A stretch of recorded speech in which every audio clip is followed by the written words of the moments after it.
வணக்கங்கள். இன்றைக்கி எதை பற்றி பார்க்க போகிறோம்னா, இந்த புரட்டாசி மாதத்தில் நம்ம 12 ராசிக்கு உரிய என்னென்ன அமைப்பு இருக்குது, எப்படி இருக்குது, இந்த மாதத்தில் இந்த 2025 எந்தெந்த அமைப்புகள்லாம் வர இருக்குது அப்படிங்கிறத பற்றி பார்க்கலாம். அதை இப்போ இந்த இடத்துல நம்ம உடல்நிலை எப்படி இருக்குது, வருமானம் எப்படி இருக்குது, அடுத்தது நம்ம என்ன தொழில் செய்யலாம், எதில் காதல் வருதா, இல்லது திருமணத்தில் பிரச்சனை இருக்கா, நல்லா இருக்கா, இன்னும் இந்த தொழில் ரீதியாக என்ன வருமானம் இருக்கா, செலவு இருக்கா, எதில் நம்ம அதிகமாக இன்வெஸ்ட் பண்ணலாம், பண்ண வேண்டாம் அப்படிங்கிற தன்மைகள் எல்லாம் இந்த அமைப்பில் நம்ம எல்லாம் கொஞ்சம் விரிவாக பார்த்து அதுக்கான என்ன சொல்யூஷன், என்ன செய்யலாம் அப்படிங்கிற தன்மையில் நம்ம இப்போ இந்த புரட்டாசி மாத பலன்களை பார்க்கலாம். அதில் இப்போ ஒவ்வொரு கணக்குலேயும் ஒவ்வொரு சூழல்கள் வரும். ஒவ்வொரு ராசிக்கு இந்த மாதிரி செய்யலாம், செய்யக்கூடாது அப்படிங்கிற ஒரு சூழல்லாம் இருக்கும். அது எல்லாத்தையும் நம்ம பொறுமையாக அழகாக அது என்னென்ன செய்யலாம், என்னென்ன செய்யக்கூடாது. ஏன்னா மக்களுக்கு எதில் எடுத்தாலும் அவசரம் இருக்குது, அதே அளவுக்கு பொறுமை குறைஞ்சிக்கிட்டே இருக்குது.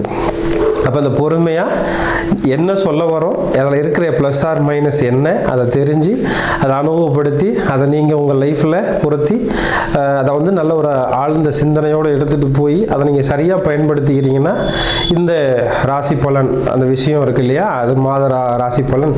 அப்போ இந்த மாதத்தில் நீங்கள் எதை செஞ்சால் சௌரியமாக இருக்கலாம், எதை செஞ்சால் கொஞ்சம் டிஸ்டர்ப் ஆகும் அப்படிங்கிறத பற்றி இப்போ நம்ம பார்க்கலாம். மிதுன ராசி நேயர்களே, அன்பர்களே, அனைவருக்கும் வணக்கம். இந்த மிதுன ராசிக்கு 2025 புரட்டாசி மாதத்தில் என்ன பலன் எப்படி இருக்குன்னு பார்க்கலாம். இந்த மிதுனத்தில் இந்த மாதம் இந்த வருஷத்தில் உங்களுக்கு குரு இருக்கார், அது ஒரு யோகம்தான். அதே அளவுக்கு 9 ராகு இருக்குது, அது கொஞ்சம் தன்மைகளை கெடுக்கும் அப்படிங்கிற மாதிரி சொல்கிறது. ஏன்னா அது பாக்கியஸ்தானத்தில் இருக்கிறதுனால பாக்கியத்தை கெடுக்கும். அப்படின்னாலும் உங்களுக்கு 3ஆம் அதிபதி 4 இருக்கிறதுனால நிறைய எழுத்துப்பூர்வமான பிரச்சனைகள் வரும். அதே மாதிரி கம்யூனிகேஷன் சம்பந்தப்பட்ட பிரச்சனைகள் வரும். அதே மாதிரி நண்பர்களால் தொந்தரவு வரும், சகோதரர்களால் தொந்தரவுகள் வரும். அண்ணா தம்பி அப்படிங்கிற சகோதர ஸ்தானத்திலிருந்து கொஞ்சம் தொல்லைகள் வரலாம். அடுத்ததாக ஒரு சில அமைப்புகளில் முன்ன சுகமாக போகிற மாதிரி தெரியுங்க. இப்போ ஒரு சொத்து வாங்கலாம் அப்படின்னா வாங்கன்னு உங்களை கூப்பிட்டு அதிகமான விலைக்கு விற்கிறது வாங்கிறதுங்கிற மாதிரி ஒரு சூழலை உருவாக்கி கொடுத்துருவாங்க.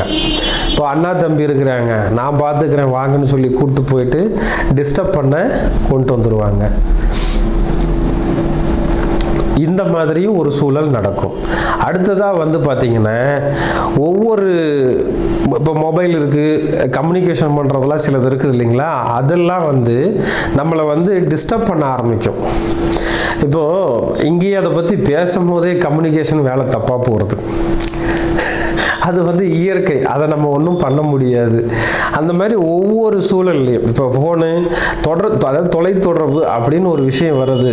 அதே மாதிரி இந்த மிதுன ராசியில் இருக்கிற நண்பர்களில் சில பேர்லாம் பார்த்திங்கன்னா இந்த ஆக்டரு, இன்னும் நடிகைகள் இருக்காங்க அப்படின்னா அவங்களுக்கெல்லாம் இந்த ஒரு மாதத்தில் அதை கையெழுத்து போட்டு சைன் பண்ணுறதெல்லாம் கொஞ்சம் குறைச்சிக்கிறது நல்லதுங்க. ஏன்னா இந்த மாதம் சைன் பண்ணுறது அது முடிஞ்ச அளவுக்கு குறைச்சிக்கிறது நல்லது. இல்லைன்னா அது வழியாக கொஞ்சம் சிக்கலும் வரும். அப்போ அந்த சிக்கலை சமாளிக்கிறதுக்கு நம்மளா அதை சரி பார்த்துக்கணும். சரியாக பயன்படுத்திக்கிறத நம்ம அறிவை கொண்டு சரிப்படுத்திக்கணுங்க. இது ஒரு மைனஸ். அடுத்ததாக குரு அது யோகத்தில் இருந்தாலும் உருவாக்கி ஆசையை கொடுப்பார். இப்போ அந்த 3ஆம் பாவங்கிறது சிலருக்கெல்லாம் பார்த்தீங்கன்னா சிறு தூர பயணமாக அடிக்கடி வெளியூர் போகிறது வர்றதுன்னு அலைச்சல் நிறைய இருக்குங்க.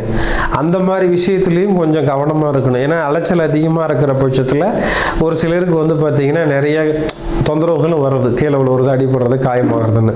அப்போ அதுலேயும் கொஞ்சம் கவனமாக இருந்துக்கிறது 100% சரியாக இருக்கும். ரெண்டாவது குரு அடுத்தது அடுத்தது அவர் செவ்வாயை பார்க்கறதுனால, ராகுவும் பார்க்கறதுனால கொஞ்சம் விபத்து வர்றதுக்கு வாய்ப்பு இருக்குது. அதையும் கவனமாக பார்த்துக்குங்க.